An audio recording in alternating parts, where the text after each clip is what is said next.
लेकिन जो काले अंग्रेज है उससे जीवन भर आपको जूझना पड़ेगा। आज हम लोग तिरंगा तो लहरा रहे हैं, लेकिन तिरंगा खरीदने के लिए, तिरंगा झंडा खरीदने के लिए हमारे पास पैसे नहीं है। हमारे महापुरुषों ने अपने बलिदान दे के ये राज्य, ये देश अलग किया, लेकिन आज हमारी आज़ादी कहाँ है? न हमें आर्थिक आज़ादी मिली, न एक समान शिक्षा की आज़ादी मिली। 15 अगस्त स्वतंत्रता दिवस, गणतंत्र दिवस मना लेते हैं, लेकिन आज हमारा राज्य, हमारे देश का जड़ें पूरी तरह खोखला हो चुकी है। कुछ कुछ उपद्रव होते हैं, लेकिन इंसानियत भी उनके अंदर जिंदा मैंने देखा वहाँ जम्मू कश्मीर में, कि हमको बेटा के समान वहाँ पर रखे। सबसे पहले आप सभी का स्वागत करते हैं और स्वतंत्रता दिवस की हार्दिक शुभकामनाएं देते हैं। देश भर में स्वतंत्र रूप से हम लोग जी रहे हैं। देश भर में हम लोग स्वतंत्र रूप से अपनी आवाज़ों को उठा रहे हैं। आज देश भर में आखिर चल क्या रहा है? आदिवासी और आदिवासी राज्य में अनेकों लोग स्वतंत्र रूप से रहते हैं, मिलजुल कर रहते हैं। और आज यहाँ पे हम देख रहे हैं दादा अपने शरीर में जो हमारा तिरंगा है उसे बनाया जा रहा है। देखिए, आज भगत सिंह को अगर स्मरण किया जाए तो वो युवा अवस्था में जब वो कहीं जा रहे थे तो एक प्रकार से खूनी संघर्ष को देखते हुए उन्होंने बोतल में खून को भर के वो वापस आते हैं और उन्होंने एक प्रण लेते हैं कि राज्य, देश जब तक आज़ाद नहीं होता है तब तक हम संघर्ष करते रहेंगे। लेकिन हमारे महापुरुषों ने और अपने समय समय पर अपने प्राण दिए, और हमारे भगत सिंह ने एक चीज़ कहा कि आज अंग्रेज तो चले गए, लेकिन जो काले अंग्रेज है उससे जीवन भर आपको जूझना पड़ेगा। और यही दिन आज यहाँ पर देखने को मिल रहा है।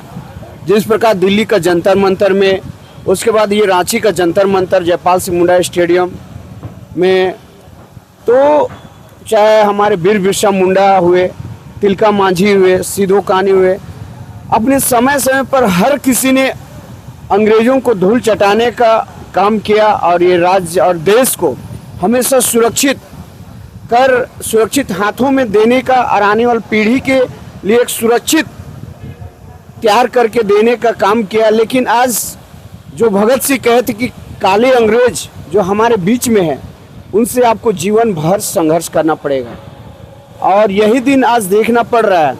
आज हम लोग तिरंगा तो लहरा रहे हैं, लेकिन तिरंगा खरीदने के लिए, तिरंगा झंडा खरीदने के लिए हमारे पास पैसे नहीं है।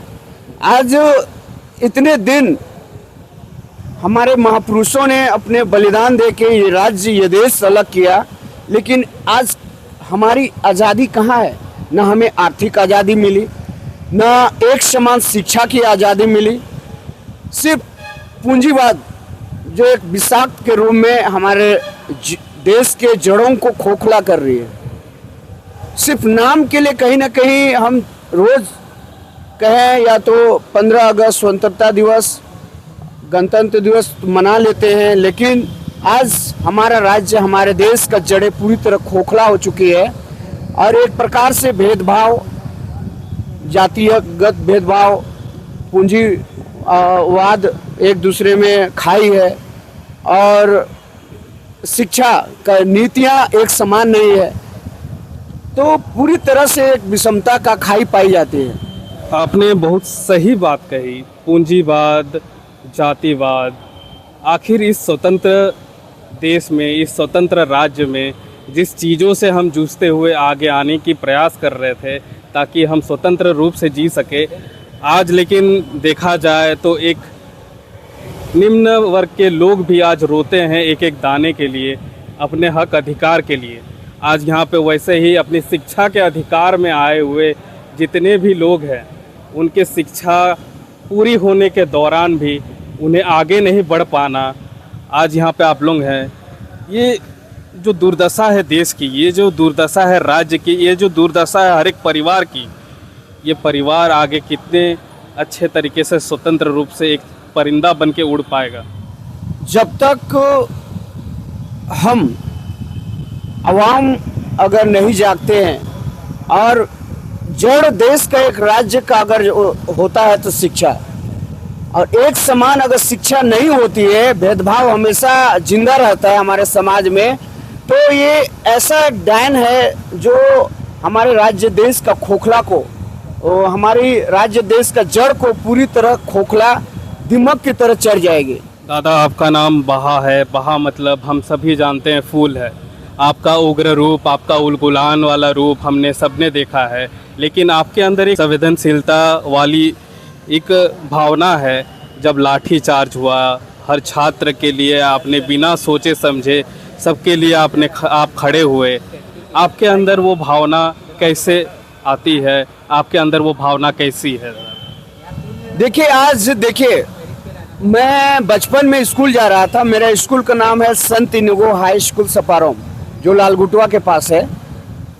तो कश्मीर की मैं कुछ वादियों से कुछ न्यूज़ देखता था कि हमें चाहिए आज़ादी, कश्मीर का युद्ध, जंग, इस तरह से। तो माइंड में बजता था कि ये लोग आखिर आज़ादी चाहिए, कश्मीर को आज़ाद किया जाए।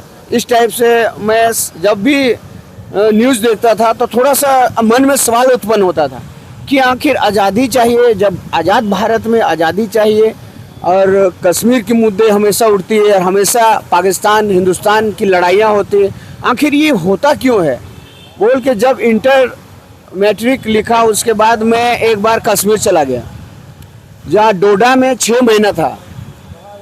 डोडा में मैं 6 महीना था, तो वहाँ के लोगों को मैंने देखा कि कुछ उपद्रव होते हैं, लेकिन इंसानियत भी उनके अंदर जिंदा मैंने देखा वहाँ जम्मू कश्मीर में, कि हमको बेटा के समान वहाँ पर रखे।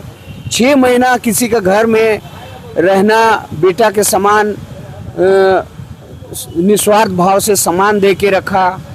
तो एक न्यूज़ में, समाचार में जो जन आंदोलन होती थी जम्मू कश्मीर के मुद्दों को लेकर, और वहाँ धरातल में जाके इंसानियत को वहाँ जिंदा देखना, वो जो आगजनी और हमारे आर्मी के जवानों पे हमला, पथराव, ये सब, तो उनके पीछे भी एक नई जिंदगी थी। एक तो मैं उन्हीं सब बातों को लेकर विकृत होता था, लेकिन जाके वहाँ धरातल में कुछ और ही देखा कि उनके कुछ और ही मुद्दे हैं।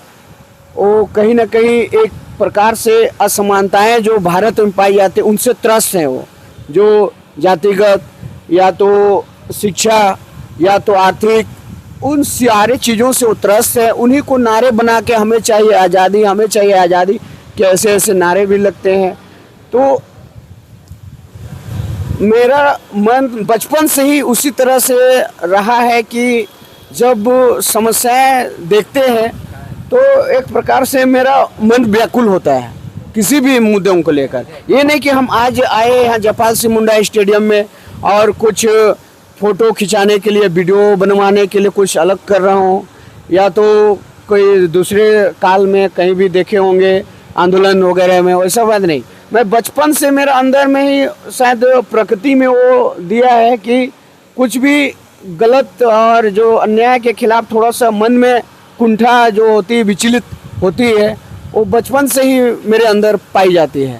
तो क्योंकि गांव देहात में और आदिवासी समाज में खून में ही एक प्रकार से इंसानियत होती है। जब कोई एक गिलास पानी किसी को देता है तो न जात पूछता है न धर्म पूछता है। अगर कोई प्यासा आता है तो पंडित को भी वो पानी देता है, मौलवी को भी पानी देता है। कोई अगर हमारे गांव घर मौलवी कपड़ा बेचने आए, बर्तन बेचने आए, तो मौलवी को भी पानी देता है। पंडित आता है प्रचार प्रसार करने कुछ, तो उनको भी पानी देता है। मतलब आदिवासी समाज में इंसानियत कूट कूट के भरी हुई है, उनका खून में ही बिरसा का गुण है। तो एक प्रकार से कभी जाति धर्म या तो अन्य मुद्दों को लेकर उनके अंदर कोई भेदभाव या अलगाव नहीं होता है।